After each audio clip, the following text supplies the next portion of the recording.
So I don't know about you, but I've never met a young child who's afraid to ask a question. In fact, most of the times, it's multiple questions in rapid-fire sequence, faster and faster.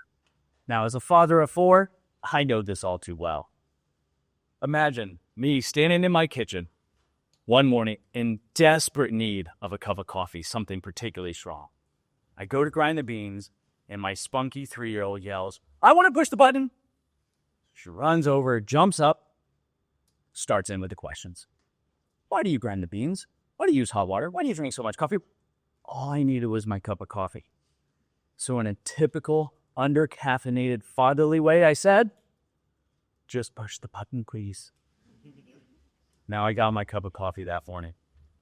But that insatiable curiosity of a kid, it's absolutely amazing and absolutely exhausting. That was back in the spring of 2020. The world changed that year. I suddenly found myself making coffee with my curious kids every morning.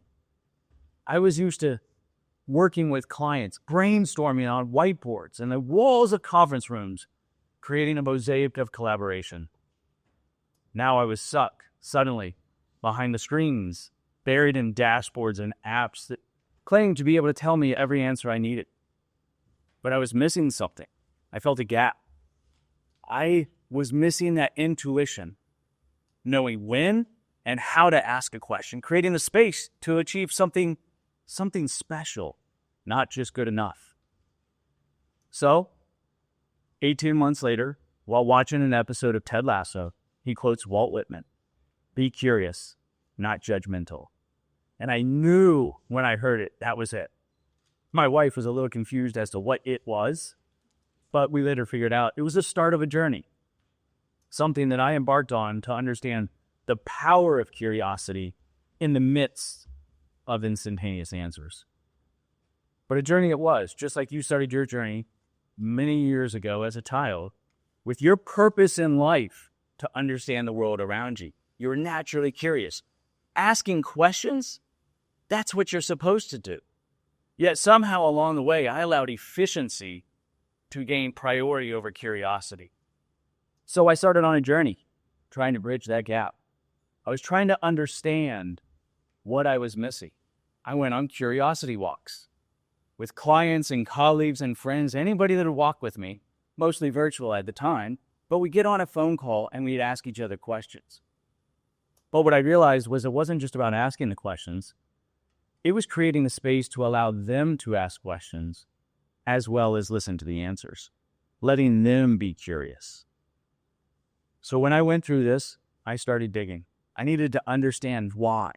Well, if we look at the 1980s, and largely attributed, but not exclusively to Russell Acall, the DIKW pyramid helps us understand this exact issue. Data at the bottom, the raw bits, 8, a cup, beans, hot water, grinding beans. Information, the next level up, may give you instructions for an ingredients list. While knowledge, that's you knowing how to make the greatest cup of coffee. Wisdom, on the other hand, is you knowing to order 3 pounds of coffee every month to make sure I have plenty of coffee and we both have a great day. You see, it took curiosity.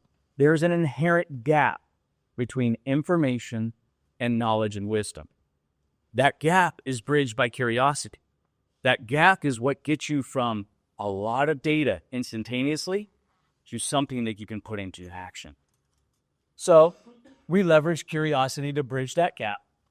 And then I figured out along the way 3 techniques that helped me prioritize curiosity and avoid the allure of instantaneous answers.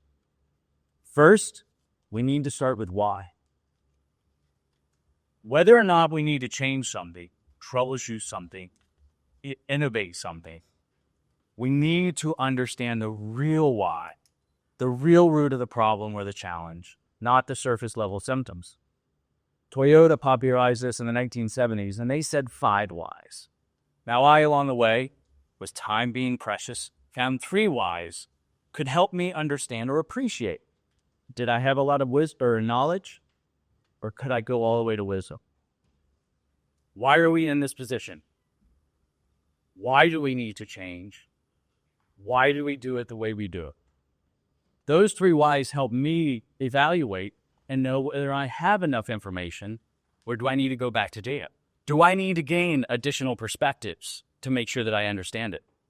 How can I be curious about understanding the root issue as opposed to the surface level symptoms?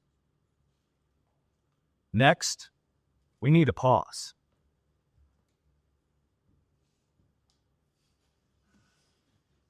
That's some good coffee. Pausing, I had to realize, while I don't always need to pause, and it may not be for me, pausing always benefits me. Because what I realized was it may take a moment for somebody else to collect their thoughts, process that information, and add their own curiosity to it. And if I was too quick to jump to a solution, I may not allow that voice to be heard. So sometimes that is sending information in advance of a meeting and in advance of a conversation so they have an opportunity to digest it. Sometimes it's taking that sip of coffee in the middle of a meeting just to give a little bit of airspace. Imagine you're on a virtual meeting. Somebody may not be on camera, so they need to click off camera or click on camera.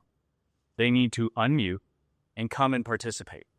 If you're too quick to move to the next agenda item, that best idea might not have been heard. Recently, I was on a brainstorming call with a group of employees, and we had that exact instance. We gave just enough airtime for them to appreciate the opportunity, and that was actually the best brainstorming session or portion of it we had all day. A sip of coffee can help you pause, or tea, can help you pause and create that space. Because once you've understood the why, once you've paused, you need to lead with yes and.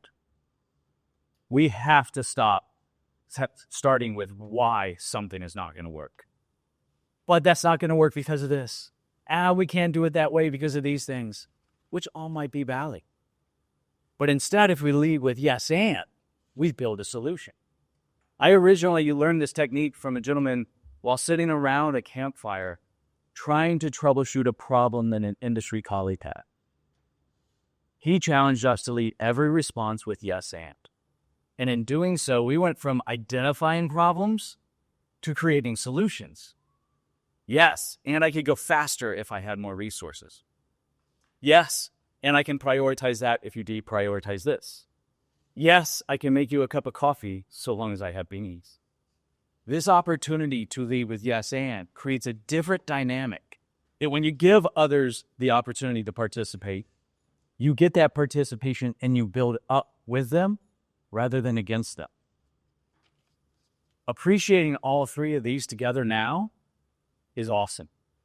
But I can tell you, while I can make you a perfect cup of coffee, my journey was far than perfect. I made my fair share of mistakes along the way. So instead, focus on your intention. Focus on what you can do today to use any of these techniques to lead with curiosity, rather than allowing the allure of those instantaneous answers to prioritize your day. We need leaders who create curious environments with themselves and their team so that we can achieve extraordinary results, not just good enough. So the opportunity is with you. The next time you're enjoying your favorite cup of coffee or tea, ask yourself, how could your inner light childness of curiosity come out and play today? Thank you.